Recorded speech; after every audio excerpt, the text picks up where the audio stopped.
आज छायाच रेसिपीच्या किचनमध्ये खमंग अशी उपवासाची भाजणी आपण बनवणार आहोत। उपवासाचे चटपटीत पदार्थ खायचे असतील तर हे प्रेमिक्स बनवून ठेवायचं आहे, ही भाजणी बनवून ठेवायची आहे। नमस्कार, छायाच रेसिपीच्या किचनमध्ये मी छाया होते तुमचं पुन्हा एकदा मनापासून खूप खूप स्वागत करते। तर आज मी तुमच्यासोबत खमंग अशी उपवासाची भाजणी याची रेसिपी शेअर करणार आहे। व्हिडिओ पूर्ण बघायचा आहे, आवडला तर लाईक करायचा आहे आणि नोटिफिकेशनसाठी बेल आयकॉनला क्लिक करून ऑलच्या बेलला क्लिक करायचं आहे आणि चॅनलवर नवीन असाल तर चॅनलला सबस्क्राईब करायचं आहे। तर आज आपण इथे उपवासाची भाजणी बनवणार आहोत। त्याच्यासाठी आपण इथे घेतलेला आहे 1 वाटी राजगिरा, 1 वाटी भगर, अर्धी वाटी साबुदाणा, 2 ते 3 चमचे जिरं आणि तुम्ही जर उपवासाला कढीपत्ता खात असाल तर कढीपत्ता टाकायचा आहे, पुदिना खात असाल तर पुदिना पण टाकायचा आहे आणि खात नसाल तर स्किप करायचा आहे। भाजणीसाठी साबुदाणा घेताना थोडा कमी घ्यायचा कारण साबुदाणा हा थोडा चिकट असतो। साबुदाणा हा फक्त आपण क्रिस्पीनेससाठी वापरणार आहोत, तर त्यामुळे मी अर्धीच वाटी साबुदाणा घेतलेला आहे। तुम्ही हे प्रमाण सारखं घेतलं तरी चालेल किंवा 2 वाटी भगर, 1 वाटी राजगिरा, 1 वाटी साबुदाणा असं घेतलं तरी चालेल। तर प्रथम आपण आता यातली एक जिन्नस भाजून घेऊया। हे प्रीमिक्स जर आपण बनवून ठेवलं तर आपल्याला आयत्या वेळेला पटकन स्वयंपाकाला मदत होते, त्यामुळे बनवून ठेवायचं आहे। तर प्रथम आपण आता हे सर्व वस्तू भाजून घेऊया। इथे आपण कढई घेतलेली आहे, गॅस पेटवून घ्यायचा आहे आपल्याला। आधी आपण भगर भाजून घेऊया।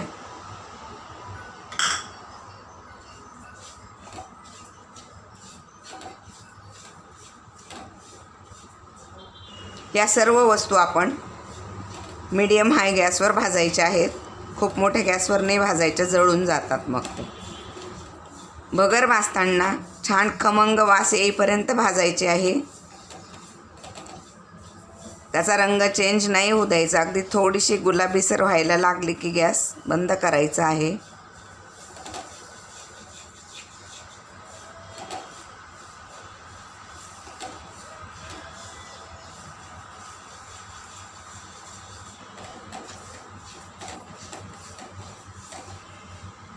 आपली भगर इथे भाजली गेलेली आहे, छान खमंग वास येतोय त्याच्यातून।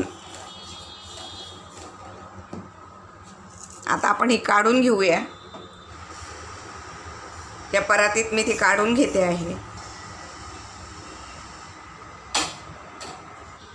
आता आपण राजगिरा भाजून घेऊया।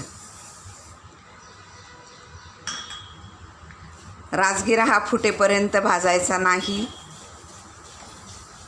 थोडासा गुलाबी रंग येईपर्यंत भाजायचा आहे।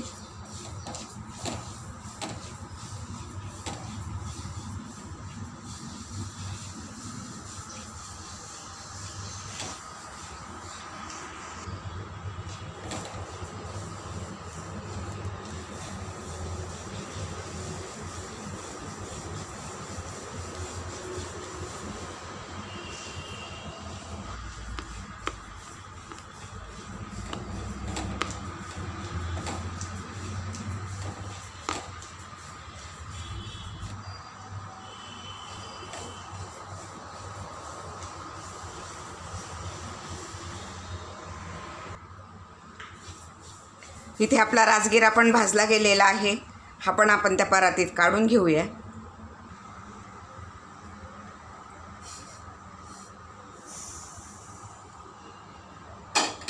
आता आपण साबुदाणा भाजून घेऊया।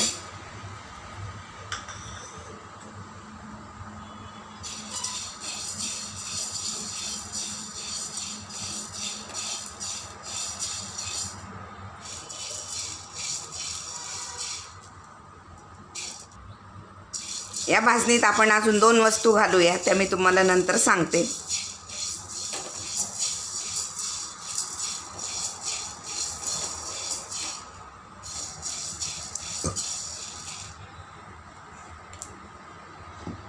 इथे आपला साबुदाणा पण भाजला गेलेला आहे, हा पण काढून घेऊया आपण।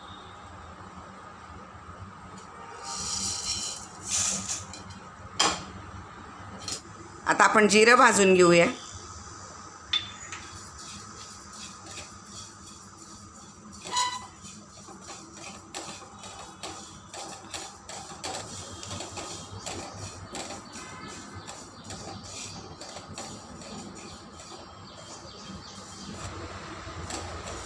इथे आपलं जिरं पण भाजून झालेलं आहे, हे पण आपण काढून घेऊया.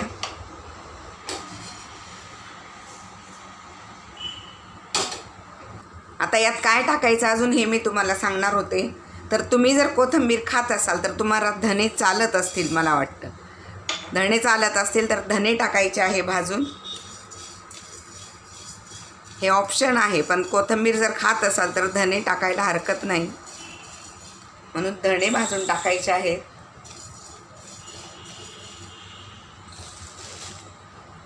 नाहीतरी आपण पदार्थामध्ये कोथिंबीर घालतोच, पण तुम्ही खात असाल तर धने टाकायचे आहेत.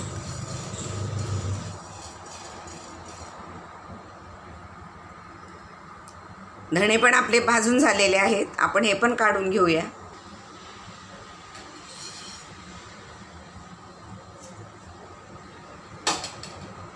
आता मी यात 2 लवंग आणि 4 ते 5 मिरे घालणार आहे.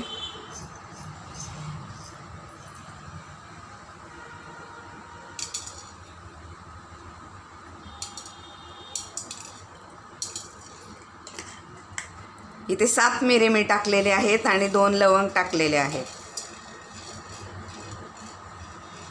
हा फ्लेवर तुम्हाला आवडत असेल तर टाकायचा आहे.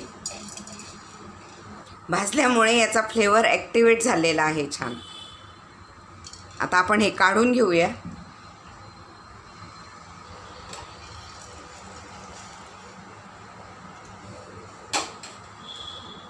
आता आपल्याला कढीपत्ता भाजून घ्यायचा आहे. हा फ्रेश कढीपत्ता घेतलेला आहे मी.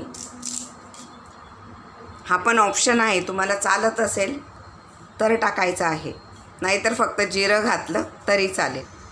कढीपत्ता पण मी स्वच्छ धुवून घेतलेला होता आणि भगर तुम्ही जर धुवून वाळवली तरी चालेल किंवा कपड्याला पुसून घेतली तरी चालेल.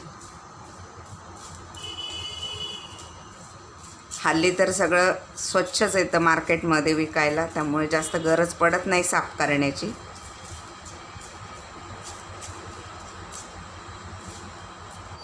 कढीपत्ता पण आपला क्रिस्पी झालेला आहे, आपण हा पण काढून घेऊया. आता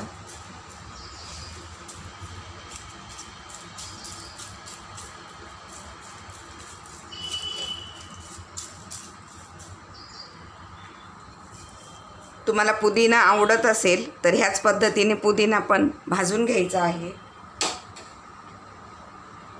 तुम्ही जर लाल तिखट खाणार असाल तर त्यात तुम्ही 2 लाल मिरच्या भाजून टाकल्या तरी चालेल.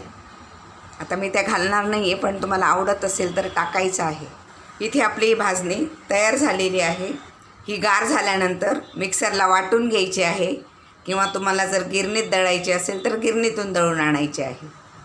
तर आता याला मी थंड झाल्यानंतर मिक्सरच्या भांड्यात फिरवून घेते, मग तुम्हाला दाखवते. अशा पद्धतीने भाजणी भाजून घ्यायची आहे. भाजणी बनवल्यामुळे काय होतं, आपलं काम हे पटकन होतं आणि नाश्त्याला किंवा स्वयंपाकाला पण मदत होऊन जाते आपल्याला, आणि आपले पदार्थ पटकन बनतात. याच्यातून आपण सगळे चटपटीत पदार्थ बनवू शकतो. रेसिपी जरूर ट्राय करा. आता याचं दळून मी तुम्हाला पीठही दाखवते. आता ही सर्व भाजणी आपण एकत्र करून घेऊया.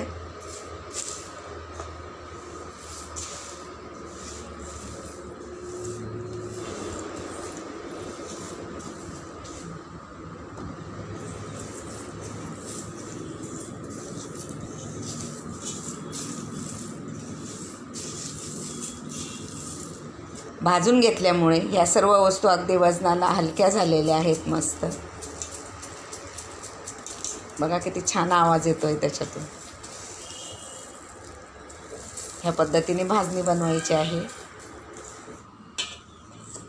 आता आपण याला ह्या मिक्सरच्या भांड्यात दळून घेऊया.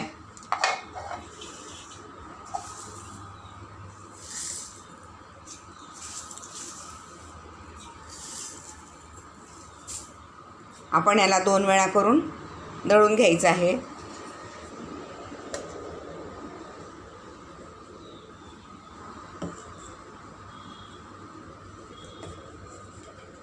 इथे आपण ही भाजणी दळून घेतलेली आहे छान. बघा मस्त इतका छान वास येतोय भाजणीचा, खमंग अगदी छान. तुम्हाला चमच्यात घेऊन दाखवते मी. बघा किती छान भाजणी झालेली आहे. कलर पण एकदम सुंदर आलेला आहे भाजणीचा. अगदी ह्या पद्धतीने बनवायची आहे.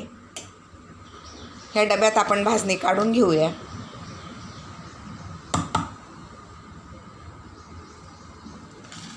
आणि ही दुसरी बॅच पुन्हा आपण याच्यामध्ये टाकून दळून घ्यायचे आहे. आता आपण ही राहिलेली भाजणी दळून घेऊया.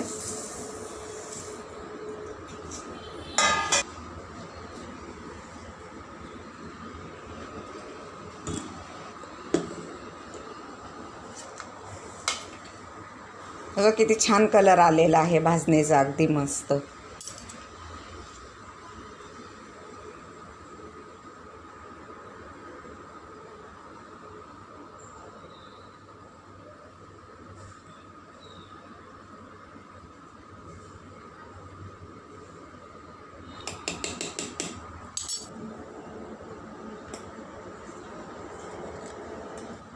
आता आपण हे पण याच्यामध्ये टाकून घेऊया.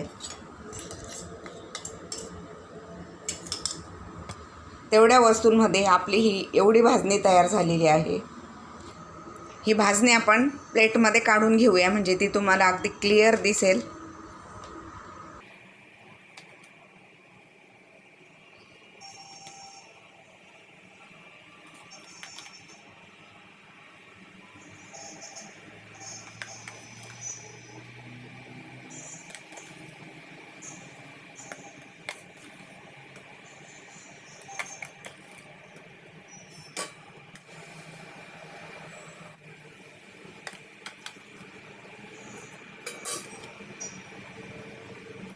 आपली उपवासाची खमंग भाजणी ही तयार आहे. आणि याचे सर्व पदार्थ आपण बनवून बघणार आहोत. याच पद्धतीने उपवासाची भाजणी बनवायची आहे. तुमचे अनुभव माझ्यासोबत शेअर पण करायचे आहेत. व्हिडिओ आवडला तर जास्तीत जास्त शेअर करा, लाईक करा आणि नोटिफिकेशनसाठी बेल आयकॉनला क्लिक करून ऑलच्या बेलला क्लिक करायचं आहे. अशाच एका नवीन रेसिपीत आपण पुन्हा भेटूया. तोपर्यंत नमस्कार. Take care to all.